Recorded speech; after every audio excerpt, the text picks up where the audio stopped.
नमस्कार मित्रों, वंदे मातरम। मैं प्रियम व्यास आज बहुत ही गंभीर और चिंतनीय विषय लेकर आप सभी के सामने उपस्थित हुआ हूं। पिछले कई दिनों से मैं सोच रहा था इस विषय को लेकर आऊं, परंतु किसी कारणवश नहीं ला पाया।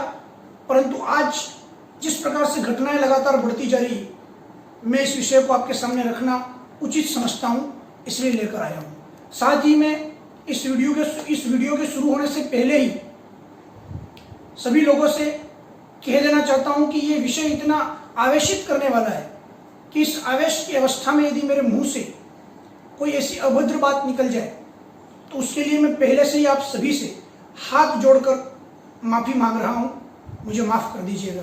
परंतु ये विषय रखना बहुत ही महत्वपूर्ण है। मेरे प्यारे मित्रों, आप सभी को एक बात मालूम है, इतिहास इस बात का गवाह रहा है कि जब भी हमारे देश पर आक्रमण हुआ है तो कुछ गद्दारों ने हमेशा से ही आंतरिक दुश्मन का कार्य किया है, या मैं कह दूं पीछे से वार करने का कार्य, गद्दारीपूर्ण कार्य, कायरतापूर्ण कार्य किया है, मानव जाति को शर्मसार करने का कार्य किया है। आज न केवल हमारा पूरा देश बल्कि पूरा विश्व, पूरी मानव जाति कोरोना वायरस के कारण, कोविड-19 के कारण संकट में पूरी मानव जाति इससे जूझ रही है।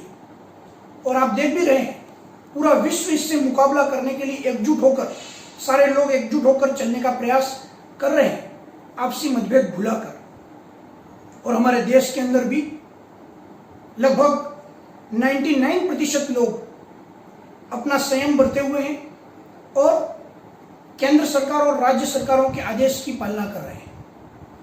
परंतु मित्रों, इस देश में कुछ 1% ऐसे गवार, जाहिल, अनपढ़ लोग भी मौजूद हैं जो कि मैं कह दूं जानबूझकर इस देश को नुकसान पहुंचाने की इरादतन आदत से ऐसा कर रहे हैं, या उनके संस्कार ही ऐसे हैं, वो क्यों इस प्रकार की हरकतें कर रहे हैं कहना मुश्किल है। परंतु देखिए मित्रों, क्या चल रहा है इस देश के अंदर। अजीब तरीके के लोग हैं। जब पूरी मानव जाति अपने आप को बचाने के लिए जूझ रही है, उस समय कुछ लोग फल फ्रूट पर थूक कर लोगों को वो फल फ्रूट बेच रहे हैं। सिक्कों पर थूका जा रहा है संक्रमण फैलाने के लिए, पेशाब डाली जा रही है। यहां तक कि आप देखेंगे इससे ज्यादा भयानक क्रूर कृत्य क्या होगा कि आज पूरे देश को बचाने के लिए हमारे कोरोना योद्धा, जैसे कि पुलिस प्रशासन के जो लोग हैं, वो दिन रात लगे हुए हैं, सफाई कर्मचारी दिन रात लगे हुए हैं।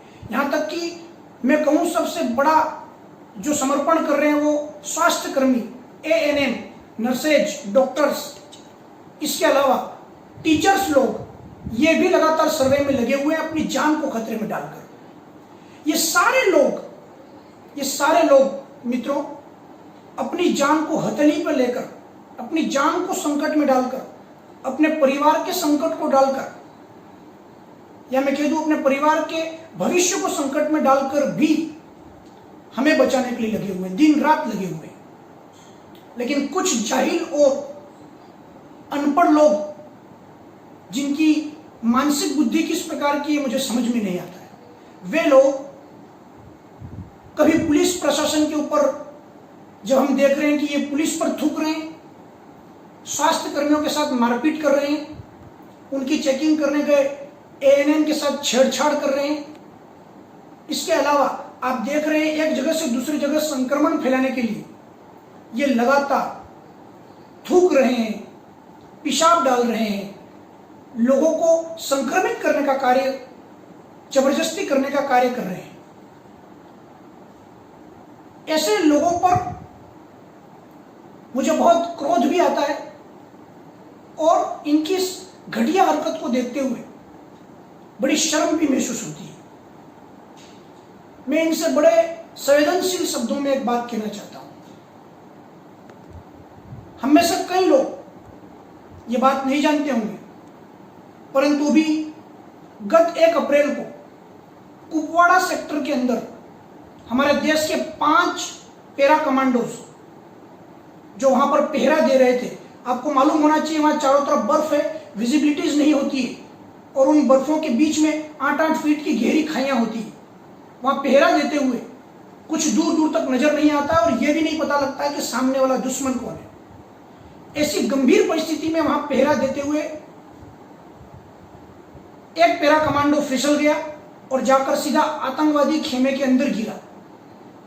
मित्रों, उसको ढूंढते हुए 4 अन्य पैरा कमांडोज गए और उन 5 पैरा कमांडोज की अगले दिन मॉर्निंग में बॉडीज मिलती है जिस पर 20-20 गोलियों से हमला किया गया था। मैं पूछना चाह रहा हूं मित्रों कि वो जो वहां पर सेना लड़ रही है, ये जो पुलिस प्रशासन, ये जो स्वास्थ्य कर्मी अपनी जान संकट में डाल रहे हैं, किसके लिए डाल रहे हैं मित्रों?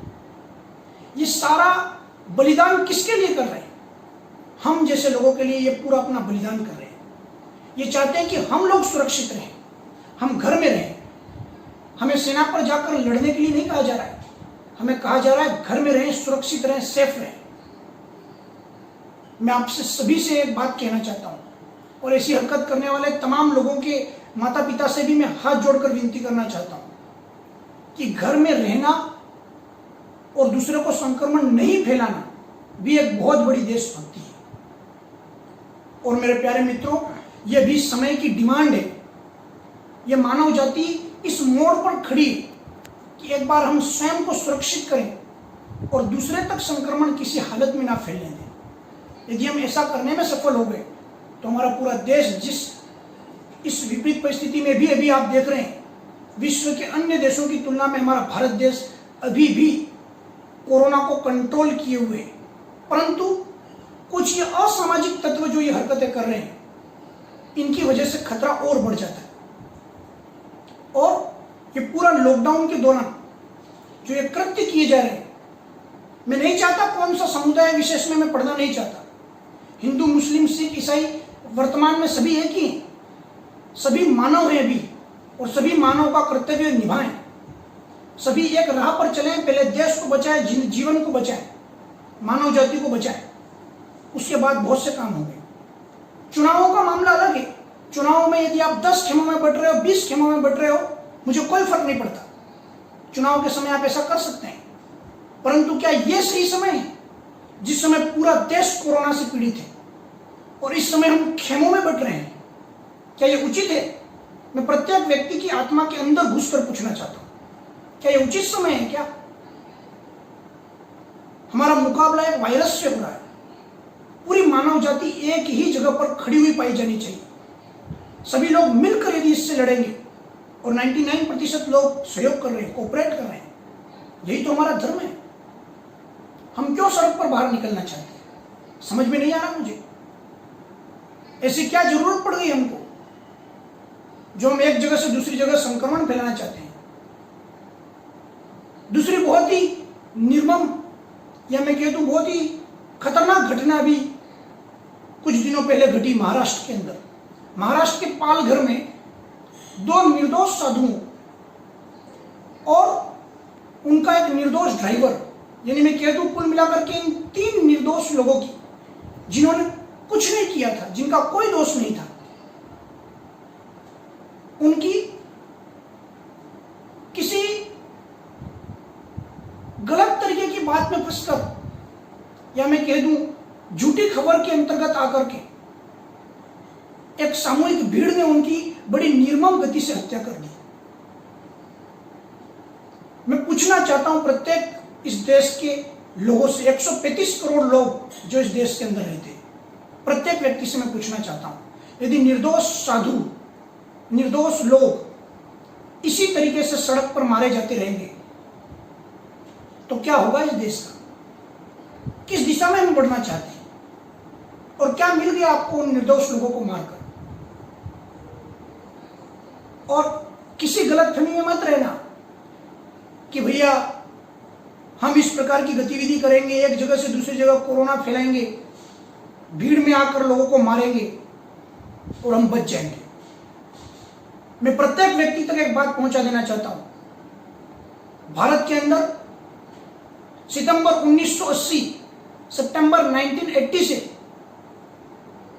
एक कानून यहां पर उपस्थित है, NSA, नेशनल सिक्योरिटी एक्ट, राष्ट्रीय सुरक्षा कानून, जिसको हम रासुका के नाम से भी जानते हैं। ध्यान रखिएगा, जमानत तक नहीं होगी तुम्हारी, उसके अंतर्गत प्रावधान है, उठाकर सीधा जेल में डाला जा सकता है। पुलिस 10 से 20 दिन तक हिरासत में लेकर के और बाद में उनको राज्य सरकार और केंद्र सरकार को सुपुर्द कर सकती है। किसी प्रकार की FIR दर्ज नहीं होती, इसलिए जमानत भी नहीं होगी, क्योंकि कृत्य आप लोगों के ऐसे हैं, आप देश की सुरक्षा के साथ खिलवाड़ करना चाह रहे हैं, और यदि आप ऐसा करेंगे तो आप पर NSA जरूर लगना चाहिए, आप पर राष्ट्रद्रोह जरूर लगना चाहिए। मैं पूछना चाह रहा हूं, क्या हो रहा है इस देश के अंदर? एक ऐसा दल, या मैं कह दूं एक ऐसा खेमा हमेशा इस देश के विरोध में खड़ा क्यों होता है? और होता है तो कारण क्या होते हैं उनकी? क्या यह उचित कारण है आपका, जिस समय पूरा विश्व गंभीर महामारी से जूझ रहा है और आप लोगों को संक्रमण फैलाकर मारने के लिए प्रेरित कर रहे हैं, लोगों को संक्रमित करने का प्रयास कर रहे हैं, थूक लगाया जा रहा है, पेशाब की जा रही है। अरे हरामजादों, जिस दिन इस देश के लोगों का, मैं कह दूं, नियंत्रण जिस दिन हट गया ना, उस दिन इन सारे हरामजादों को सही तरीके की अक्ल आ जाएगी। आप पूछते हो हमें राष्ट्रद्रोही क्यों कहा जाता है? अरे हरकतें मत करो ना, ऐसी हरकतें इस प्रकार की किए जा रहे हो और पूछते हो राष्ट्रद्रोह क्यों लग रहा है, NSA क्यों लग रहा है? उन तमाम माता पिताओं को मैं एक संदेश भी देना चाहता हूं, इन जाहिलों को, इन अनपढ़, इन गवारों को, चाहे वो किसी भी समुदाय का हो, समुदाय से मुझे कोई फर्क नहीं पड़ता, किसी जाति धर्म में मैं फंसना नहीं चाहता। मैं बात कर रहा हूं मानव जाति के प्रत्येक व्यक्ति से। यदि कोई भी व्यक्ति भारत के संविधान के साथ, कानून के साथ खिलवाड़ कर इस विपरीत परिस्थिति में देश को संकट में डालने की कोशिश कर रहा है, तो उस पर NSA लगना चाहिए और हम ऐसे NSA का समर्थन करेंगे, क्योंकि स्थितियां आप ऐसी पैदा कर रहे हैं। आप लोग क्यों मिलकर साथ खड़े रहना नहीं चाहते? क्या बॉर्डर पर सारे समुदाय मिलकर नहीं लड़ रहे हैं? क्या वहां पर हिंदू, मुस्लिम, सिख, ईसाई सारे लोग मिलकर अपनी जान नहीं दे रहे हैं? फिर क्यों ऐसा आप कर रहे हैं? ऐसा कृत्य आप क्यों कर रहे हैं जिससे पूरा विश्व समुदाय खतरे में आए? वो तो ठीक बात है, मेरे हाथ में किसी प्रकार का कोई पावर नहीं है, या मैं कह दूं कि मैं अभी किसी प्रकार की सरकार के अंदर ऐसे पद पर नहीं हूं, वरना मैं भगवान को साक्षी मानकर कहता हूं, केवल 24 घंटे के अंदर इन तमाम हरामजादों को उठाकर उस जगह बंद कर देना चाहिए जहां पर कोरोना संक्रमण है। जब ये सारे हरामजादे कोरोना से संक्रमित होंगे, इनकी फैमिलीज मरेगी, इनके अपने लोग मरेंगे, तो इनकी अक्ल ठिकाने आएगी। आप लोगों को मजाक लग रहा है? विश्व की 1.5 से 2 लाख आबादी मृत्यु को प्राप्त हो चुकी है, जमीन कम पड़ गई है लोगों की कब्र बनाने के लिए, और आप लोग देश को समर्थन करने के बजाय ऐसे कुकृत्य कर रहे हैं। मैं अभी भी हाथ जोड़कर विनती करना चाहता हूं प्रत्येक नागरिकों से, और मैं एक बात और कह दूं, जितने लोग मुझे सुन रहे होंगे उन सभी तक मैं एक संदेश देना चाहता हूं। भारत गुलाम इसलिए नहीं रहा था कि लोग लड़ने वाले कम थे, बल्कि भारत इसलिए गुलाम रहा था कि जितने लोग लड़ सकते थे वे चुपचाप अपने घरों के अंदर दुबक कर बैठे थे। मैं आज ये विषय लेकर नहीं आता, घर में चुपचाप बैठा रहता, परंतु ये मैं बात जरूर पहुंचा रहा हूं, क्योंकि सीने में मेरे एक ऐसी आंख जल रही है जो मुझे लग रहा है कि उचित समय पर उसको मुझे आपके सामने रखना चाहिए। हमारा कर्तव्य क्या है? हम किसी भी प्रोफेशन के हों, मैं कह दूं किसी भी पेशे के अंदर हम कार्य करते हो, वो पेशा सब बाद में, सबसे पहले हम एक भारतीय नागरिक हैं, एक आम हिंदुस्तानी है। हमारा इस मिट्टी के प्रति फर्ज बनता है, हमारा इस मिट्टी के प्रति जो फर्ज है, दायित्व है, वो आज समझने की जरूरत है। और साथ ही घर में रहकर राज्य सरकारों को सहयोग कर, केंद्र सरकार को सहयोग कर, गरीब लोग जो सड़कों पर मर रहे हैं उनको सहयोग कर राष्ट्रभक्ति करने का समय है। जितने लोग मार्ग से भटक रहे हैं उन सभी से मैं कहना चाहता हूं, हाथ जोड़कर विनती करना चाहता हूं, ऐसा मत कीजिए। एक समय आएगा जब आपकी आने वाली पीढ़ी आपसे पूछेगी कि आपने इस देश के लिए क्या किया, और ये जो बुरी यादें हैं वो आपके दिमाग के अंदर घर कर जाएगी। आपके पास जवाब नहीं होगा अपनी पीढ़ी से ये कहने के लिए कि आपने इस देश के लिए क्या किया है। इसलिए मैं तमाम उन लोगों से, उन मंद बुद्धि लोगों से, चाहे वो किसी भी जाति धर्म समुदाय के हों, प्रत्येक प्रकार के लोगों से मैं कहना चाहता हूं, राज्य सरकारों को सहयोग करो, केंद्र सरकारों को सहयोग करो, गाइडलाइन का पालन करो, अपने घर में रहें, सुरक्षित रहें, और सबसे बड़ी बात, अपने माध्यम से किसी तक भी संक्रमण फैलाने की कोशिश नहीं करें। यही मेरी आपसे अपील है, और मैं आशा करता हूं कि मेरी इस बात को आप जरूर समझने का प्रयास करेंगे। इस समय देश को आपसे किसी प्रकार की आपकी धन संपत्ति की आवश्यकता नहीं है, केवल आपके स्वयं नियंत्रण की आवश्यकता है। यदि आज आपने ये कर दिया तो कल पूरा देश आपको याद रखेगा। पुलिस प्रशासन के लोग, स्वास्थ्य कर्मचारी, शिक्षक, सफाई कर्मचारी अपनी जान दे रहे हैं। लगातार पेपर में आ रहा है, न्यूज चैनल्स में आ रहा है, ये लोग कोरोना से संक्रमित होते हुए अपनी जान की आहुति दे रहे हैं। किसके लिए? हम लोगों के जीवन के लिए। और हम लोग क्या कर रहे हैं? क्या उनके बलिदान की हमें फिक्र है? बॉर्डर पर मरने वाले, जो बलिदान होने वाले जो सैनिक हैं, क्या उनके बारे में हम सोच रहे हैं? यदि आप सोच रहे हैं, 99% लोग सोच रहे हैं, जो 1% नहीं सोच रहे हैं, उन सभी से मैं विनम्र अपील करते हुए मेरी बात को विराम देना चाहता हूं, और मैं कहना चाहता हूं ऐसा मत करिए। ये पूरा देश आपका है। जिस प्रकार से आपका परिवार है, ये पूरा देश एक परिवार है, मानव जाति, पूरा विश्व एक मानव जाति। इसको बचाइए, विपरीत परिस्थिति में साथ खड़े रहिए, फिर देखिए हम हर प्रकार की जंग जीत लेंगे। मेरे माध्यम से यदि कोई गलत बात कही गई हो तो मैं फिर से तहे दिल से आपसे माफी मांगता हूं, परंतु साथ ही मैं ये अपील भी करता हूं कि ऐसी कोई भी आप हरकत ना कीजिए जिससे देश शर्मसार हो। हमेशा देश को आगे बढ़ाने की सोचिए, लोगों के जीवन को बचाने की सोचिए, और घर में रहकर ही राष्ट्रभक्ति को आप अभी इस लॉकडाउन के दौरान कर सकते हैं। ध्यान रखिएगा, ये तीसरा विश्व युद्ध के समान है, और ये तीसरे विश्व युद्ध के समान इसलिए कि 1.5 से 2 लाख की आबादी मृत्यु को प्राप्त हो चुकी है पूरे विश्व में। और इस समय हमको बॉर्डर पर जाकर लड़ने की नहीं, घर में रहकर अपने आप को सुरक्षित रखने की, और अपने से किसी और तक संक्रमण नहीं फैले, इस बात को ध्यान में रखने की आवश्यकता है। यदि आपने इतना कर लिया तो आपसे बड़ा देशभक्त, आपसे बड़ा राष्ट्रभक्त और कोई नहीं होगा। इतनी ही आवश्यकता है। जरूर इसको फॉलो कीजिए, और मैं इसी अपील के साथ कि आप मेरी बात का ध्यान रखेंगे, जरूर इस बात को फॉलो कीजिएगा।